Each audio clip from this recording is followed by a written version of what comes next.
సోనియా గాంధీ నాయకత్వం, రాహుల్ గాంధీ నాయకత్వం, మల్లికార్జున ఖర్గే నాయకత్వం, రేవంత్ రెడ్డి నాయకత్వం. ఈరోజు నిన్న జరిగిన సంఘటన తర్వాత కార్యకర్తల నుంచి చాలా వచ్చింది. నిన్న 11 o'clock 10:30కి అనుకుంటా ఆ ప్రోగ్రాం అయింది. రేవంత్ రెడ్డి గారు, మన ముఖ్యమంత్రి గారు, పోచారం శ్రీనివాస్ రెడ్డి గారు బాన్స్వాడ ఎమ్మెల్యే గారు ఇంటికి పోయిన సందర్భంలో ఆ టీవీలో ఉన్న ఆ విజువల్స్ కానీ అవి కానీ చూసిన తర్వాత కార్యకర్తలు మనోవేదన గురై నాకు చాలా మంది ఫోన్ చేశారు. ధైర్యం చెప్పినాం, భయపడే అవసరం లేదు. పార్టీ ఒక నిర్ణయం తీసుకుంటుంది, ఆ నిర్ణయానికి మనం కట్టుబడి పనిచేయాలి. మన గౌరవ ముఖ్యమంత్రి గారే స్వయంగా పోయి ఎమ్మెల్యే గారిని స్వాగతించిందంటే అందులో ఏదో మతలబు ఉంటుంది. పార్టీకి లాభం అయ్యేదో, ప్రభుత్వానికి లాభం అయ్యేదో ఉంటుంది. కాబట్టి మనం దాన్ని గౌరవించి స్వాగతించి ముందుకు పోవాలని చెప్పి నా మనస్ఫూర్తినే కోరుకుంటా ఉన్నాను. అయితే ఇలా బాధ ఏమవుతుందంటే కార్యకర్తలు 35 సంవత్సరాల నుంచి వీరోచితంగా కాంగ్రెస్ పార్టీ కార్యకర్తలు 40 సంవత్సరాల నుంచి పోరాటం చేస్తూ ఉన్నారు. 40 సంవత్సరాలు గెలిచింది ఎప్పుడు అంటే 2004లో, మళ్ళీ ఇప్పుడు పార్లమెంట్ ఎన్నికల సురేష్ షెట్ గారిని గెలిపించారు. కాకపోతే ఇక్కడ బాధ ఏమైందంటే ప్రతి ఒక్కరు ఏడ్చుకుంటూ నాకు ఫోన్ చేసిన సంఘటన చూస్తే నాకు నిజంగా బాధ అనిపిస్తుంది. నేను వచ్చిన 15 రోజుల ముందు టికెట్ ఇచ్చారు, నాకు సంబంధం లేదు ఈ కాన్స్టిట్యున్సీ. పక్క కాన్స్టిట్యున్సీ నేను 4 సార్లు ఎమ్మెల్యే. నువ్వైతేనే పోచారం శ్రీనివాస్ రెడ్డి ఓడగొట్టగలుగుతావు, నువ్వు గెలవగలుగుతావు, నువ్వు ఉద్యమకారుడు, నువ్వు జిల్లా ప్రెసిడెంట్ చేసావు అని చెప్పి ఫోర్స్ఫుల్గా నాకు ఎల్లారెడ్డి నాయన అంటే కాదు అని చెప్పి గౌరవం అని చెప్పి అధిష్టానం సోనియా గాంధీ అనుకోండి, రేవంత్ రెడ్డి అనుకోండి, అందరూ కలిసి నాకు ఇక్కడ పంపించారు. 15 రోజులనే మీరు ఆదరించి అభిమానించి ప్రేమతో నా దగ్గర తీసుకొని అతుక్కొని ఎలక్షన్ కొట్లాడినాం. లేట్ అయింది నిజంగా. నేను 2-3 నెలల ముందు పొంగిలేని శ్రీనివాసరెడ్డి, మరి అదేవిధంగా జూపల్లి కృష్ణారావు, మాకేముంటే కేసీఆర్ అంటే ఆయన ఉద్యమకారులందరినీ తొక్కిండు, బొందబెట్టిండు, ఆ పార్టీని ఖతం చేయాలనే ఉద్దేశంతో మేము కాంగ్రెస్ పార్టీకి వచ్చి దీన్ని నివారించాలని చెప్పి టీఆర్ఎస్ పార్టీని ఖతం చేయాలని చెప్పి వచ్చినాం. అదే ముందుగా వచ్చి ఉంటే డెఫినెట్గా ఇక్కడ 100% కాంగ్రెస్ జెండా ఎగరేసేది. మన వచ్చేవాళ్ళకు ఇప్పుడు వీర్రాజు అన్న కానీ చాలా పెద్ద పెద్ద మనుషులు, మన కిషోర్ అన్న కానీ చాలామంది ఆడ ఇష్టం లేకున్నా కానీ ఇక ఆయన వచ్చి తీయర్ మాట చెప్పి ఈసారి లాస్ట్ ఎలక్షన్ అది ఇది బదిలాడితే చాలామంది నాయకులు ఇప్పుడు మన వచ్చిన వాళ్ళందరూ వాళ్ళు చెప్తున్నారు, నాకు తెలిసిన విషయం ఇది. ఇక ఈసారి గెలిపిద్దాం పెద్ద మనిషి అని చెప్పి మొత్తానికి అందరు కలిసినట్టు పోయింది, అయిపోయింది. మీరు చాలా కష్టపడ్డారు, 15 రోజులు మీరు వచ్చిన కష్టపడ్డారు. 23,000 పైచీలకంటే 4,500 ఓట్లతో ఓడిపోయిన బాధపల్లె. తెల్లారి నుంచే ఎలక్షన్ అని బదనాం చేశారు. ఓడిపోవని దగ్గ బిక్తాడు, వీడు ఉండాడు, వీడు ఎల్లడికి పోతాడు, లేకుంటే హైదరాబాద్ పోతాడని చెప్పారు. అవి పోతుందని చెప్పి నేనేం చేసినా అట్లా కాదురా ఆయన వచ్చిందే సోనియా గాంధీ గెలవాలి, నువ్వు ఇక్కడ తిష్టేయాలని పంపించే. మరి ఎట్లా పోతా అని చెప్పి నేను తిమ్మాపూర్ టెంపుల్కి పోయి, మరి నువ్వే ఆ టెంపుల్ను నిర్మాణం చేసినా అది చేసినా గొప్ప చెప్తాం, పవిత్రమైన టెంపుల్ అని చెప్తాం. ఆడ చెప్తే నమ్ముతారని చెప్పి దేవుని దగ్గరకు పోయి నమ్మకంతో బాజాప్తా ఎలక్షన్లో రేపు గెలిచినా ఇంకేమైనా కానీ ఈయనే ఇల్లు తీసుకొని ఉంటా అని చెప్పి శపథం చేసి విలేకరుల సమావేశం పెట్టి గంటగట్టారు. అయినా ప్రజలకు నమ్మకం కలిగిందో కలగలేదో, కొందరు సెకండ్లకు తీసుకొచ్చి ఎల్లరెడ్డికి తీసుకొచ్చి మాయమాట చెప్పిన ఒక ఎల్లరెడ్లకు ప్రజలు కూడా ఇవాళ నిజంగా చెప్తున్నా, నాకు 4 సార్లు ఉద్యమంలో నన్ను అండగలిచారు. ఇవాళ మీరు కూడా బాన్స్వాడ నాకు ఎంత ఆప్యాయం ఉందంటే 5-6 నెలలనే మీ అటాచ్మెంటు, మీ యొక్క ధైర్యము, మీ యొక్క మనోవేదన, ఆ బాధలు చూస్తుంటే ఇంత మంచి కాన్స్టిట్యున్సీని కాంగ్రెస్ పార్టీ అసలు లీడర్లు నడిపించలేకపోయారు అనే బాధ నాకు ఎప్పుడు కలుగుతూనే ఉంటుంది. ఏమైంది ఈ సంఘటన? 6 నెలలు మళ్ళీ ఇంటర్ తెల్లారి నుంచే ఓడిపోగానే మండలాలు తిరిగినాం, మీటింగ్ పెట్టుకున్నాం, ఒకటే స్లోగన్ ఇచ్చినాం, నేను ఓడిపోతే నాకు బాధ లేదు. నేను కొద్ది రోజుల ముందే వచ్చాను కాబట్టి నా గురించి మీకు తెలియదు, మీ గురించి నాకు తెలియదు కాబట్టి నాకు ఓడిపోయినా ప్రజలలో పెద్ద బాధ లేదు. కానీ ఇప్పుడు కాంగ్రెస్ పార్టీని ఒక మంచి స్థాయిలో ప్రతి గ్రామంలో జెండా ఎగరేసి ఎమ్మెల్యేగా జెండా ఎగరేయాలంటే ఇంకా 4.5 సంవత్సరాలు ఉన్నది. ఇప్పుడు నేను మీ గ్రామాలలో సర్పంచ్ కానీ, ఎంపీటీసీ కానీ, జెడ్పీటీసీ కానీ, సింగిల్ చైర్మన్ కానీ, అదేవిధంగా మున్సిపల్ కౌన్సిలర్ కానీ గెలిపిస్తా, మీకోసం పనిచేస్తా, అప్పుడు మీరే నన్ను గెలిపించుకుంటారు అని చెప్పి మాట ఇచ్చింది. ఫుల్ ఫ్లెడ్జ్లో వేసుకున్నాం. తర్వాత ఎంపీ ఎలక్షన్ వచ్చింది. ఎంపీ ఎలక్షన్ ఒకటే స్లోగన్ పెట్టుకున్నాం. గతంలో ఈ నియోజకవర్గం నిజామాబాద్లో ఉన్నప్పుడు కానీ, జైరాబాద్కు వచ్చినప్పుడు కానీ ఎప్పుడు కూడా ఏంటంటే బాన్స్వాడతోనే నిజామాబాద్లో కాంగ్రెస్ పార్టీ ఎంపీ ఓడిపోతాడు, జైరాబాద్లో కూడా కాంగ్రెస్ పార్టీ అభ్యర్థి ఈ బాన్స్వాడతో ఓడిపోతాడనే ఒక అపవాదు పేరు, చెడ్డ పేరు ఉండే.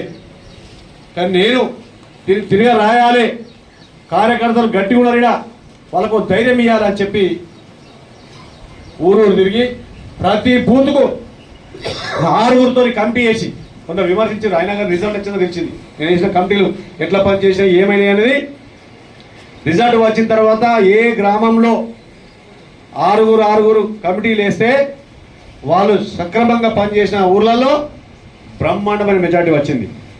పోచారం శ్రీనివాసరెడ్డి ఇప్పుడు మన కిషోర్ అన్న చెప్పినట్టు డబుల్ డిజిట్ 60, 70, 30, 40 ఓట్లకు దిగిపోయాడు. అంటే ఏమైంది మరి నువ్వు ఆలోచించుకోవాలి. నేను దాని గురించి మాట్లాడితే బాగుండదు. కార్యకర్తలంతా కష్టపడ్డారు, గెలిపించారు బ్రహ్మాండంగా. 23,500 ఓట్లతో ఓడిపోయిన మనము 8,889 ఓట్లతోని, అంటే దగ్గర 111 ఓట్లు తక్కువ 9,000 తోని గెలిచినాం. అంటే ఏమైంది, ఎప్పటికీ 20,000తో ఓడిపోయేటోళ్ళమే మనం దీంతోనే దెబ్బ పడుతుంది.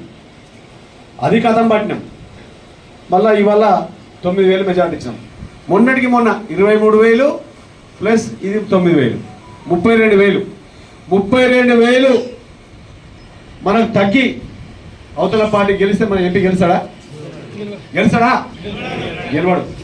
నేను ఒకటే చెప్పిన సురేష్ షెట్కర్ గారికి, సీఎం గారు కూడా చెప్పిన, 100% బాన్స్వాడలో మేము కార్యకర్తలు కష్టపడుతున్నారు, మా నాయకులు కష్టపడుతున్నారు, 100% మా నియోజకవర్గంతోనే ఎంపీ అభ్యర్థిని గెలిపిస్తామని చెప్పినాం.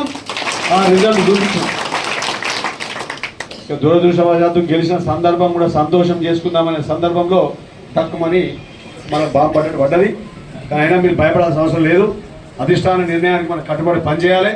అధిష్టానం ఎందుకు నిర్ణయం తీసుకుంది, ఏం తీసుకుంది అంటే ఏముందంటే, ఈ బీజేపీ వాళ్ళు మొత్తం గవర్నమెంట్ పడేస్తారు, ఎమ్మెల్యేలు అందరూ బీజేపీకి తీసుకుపోతారు, టీఆర్ఎస్ వాళ్ళు. దానివల్ల అక్కడ పోకుండా మొత్తం మనమే తీసుకొని బీఆర్ఎస్ పార్టీని కథం చేసి అయిపోతుందనే ఉద్దేశం తీసుకురా. ఎందుకు తీసుకురా తెలుస్తుంది అది. కాబట్టి మనం ఏది చేసినా పార్టీ కోసం, ప్రభుత్వం కోసం చేసింది కాబట్టి మనం దాన్ని గౌరవించి దాన్ని శిరసా వహించి పనిచేయాలని చెప్పి నేను కోరుతా ఉన్నాను. ఇంకొకటి, మీరు పొద్దున్న నుంచి ఇవాళ ఫోన్లు, నిన్న ఫోన్లు, అన్న నువ్వు వెళ్ళిపోతావాట. నేను ఎందుకు వెళ్ళిపోతా? వెళ్ళగొడతారా? నన్ను వెళ్ళగొడతారే? వెళ్ళగొడతారా మీరు? మరి ఎవరు వెళ్ళగొడతారు? వాళ్ళు చేసుకుని ఎందుకు చేసుకుంటారు? ఇప్పుడు ఒక్కటి గుర్తుపెట్టుకోవాలి మీరు, ఇవాళ కాంగ్రెస్ పార్టీ కార్యకర్తలు గట్టిగా పనిచేసింది కాబట్టి నేను ఏం చేయలే. నేను ఏం చేసిన, నిర్మాణం చేసిన ఊర్ల గ్రామాలలో కమిటీలు వేసి, అదేవిధంగా ఎలక్షన్లో ఎన్నికల కోసం సమన్వయ కమిటీలు వేసి, నిర్మాణం పటిషన్ చేసి, దాన్ని మానిటరింగ్ చేసి రిజల్ట్ తీసుకొచ్చారు మీరు. మీ యొక్క భయంతో పోచారం శ్రీనివాసరెడ్డి 75,000 ఓట్లతోని 21,000 వచ్చింది. మీ భయంతో మన పార్టీ గురికి వచ్చింది. మీరు ఎందుకు భయపడతారు? మన పార్టీకి ఆయన వచ్చింది, మన పార్టీకి ఆయన పార్టీ. నేను ఇలా మాట ఇస్తా ఉన్నాను. నేను తిరుపతి వెంకటేశ్వర స్వామి దగ్గర ఒట్టు పెట్టుకొని చెప్పినా కాబట్టి 100% మీ ఆపదలో, మీ సంపదలో, మీ మంచి చెడ్డల్లో అన్నిట్లా నేను ఉంటా. మీ కష్ట సుఖాల్లో ఉంటా. నిన్న నుంచే బోర్లంలో కానీ, కొల్లూరులో కానీ, మిర్జాపూర్లో కానీ కొట్టాడడం స్టార్ట్ అయినాయి. 6 నెలలు ప్రశాంతంగా ఉండే బాన్స్వాడ, ఎవరు తెరు పోయేటట్టు లేకుండే, ఎవరికి బాధ లేకుండే. కానీ మళ్ళా రాత్రి నుంచి స్టార్ట్ అయింది. నేను వాళ్ళ రాత్రి ఎస్ఐలకు సిఐలకు మాట్లాడి చెప్పిన. కాబట్టి మీరు ఎవరు భయపడాల్సిన అవసరం లేదు. 100% నేనైతే తిరుపతి వెంకటేశ్వర స్వామి మీద ఒట్టు పెట్టుకొని వేరే తారుమారు చేయొచ్చు, కానీ నేను చెయ్య. 100% ఈయనే ఉంటా, ఇల్లు కట్టుకుంటా, మీ వెంటనే ఉంటా, మీ ఆపద సంబంధం ఉంటా, ఒక కార్యకర్తగా ఉంటా. కానీ ఇది జరిగే ప్రసక్తి లేదని చెప్పి మీకు అందరూ తెలియజేస్తున్నాను. మీరు ధైర్యంగా ఉండండి, మీరు అందరికీ పడద్దు, ధైర్యంగా ఉండాలి. మీరు ఇగో మన ఏది సూసైడ్ చేసుకుంటా, సూసైడ్ ఎందుకు చేసుకోవాలి? చావలికి ఉన్నాడా సూసైడ్ చేసుకుంటా? ఎందుకు సూసైడ్ చేసుకోవాలి? మనం 40 సంవత్సరాల నుంచి కాంగ్రెస్ పార్టీ కడవ మోస్తున్నాం, భుజాలు కడవ కాసి ఎందుకు చెప్తున్నాం. సూసైడ్ ఎందుకు చేసుకోవాలి? ఇలా మన గవర్నమెంట్ ఉంది, మన గవర్నమెంట్లో మన ప్రజలకు మనం సేవ చేయాలి, మన ప్రజలకు బీద ప్రజలకు ఇల్లు ఇవ్వాలి, అన్ని కార్యక్రమాలు చేయాలి. కాబట్టి అధిష్టానం నిర్ణయం ఏం తీసుకొని చూద్దాం. దాని ప్రకారం మీకు ఏమైందంటే ఇక్కడ ఇంకో బాధ ప్రాబ్లం ఉంది. గత 30 సంవత్సరాల నుంచి అధికారంలో ఇక్కడ పోచారం శ్రీనివాసరెడ్డి ఉన్నారు. 5 సంవత్సరాలే మన బాజిరెడ్డి గోవర్ధన్ గారు ఉన్నారు.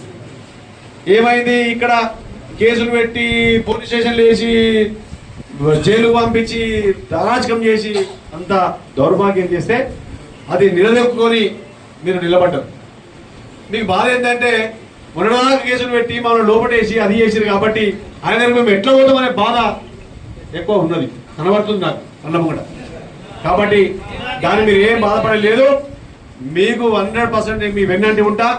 కాంగ్రెస్ పార్టీని కాపాడే బాధ్యత నాది, అదేవిధంగా పార్టీది కూడా అధిష్టానం కూడా ఉంటుందని చెప్పి మర్చిపోకూడదు మీరు.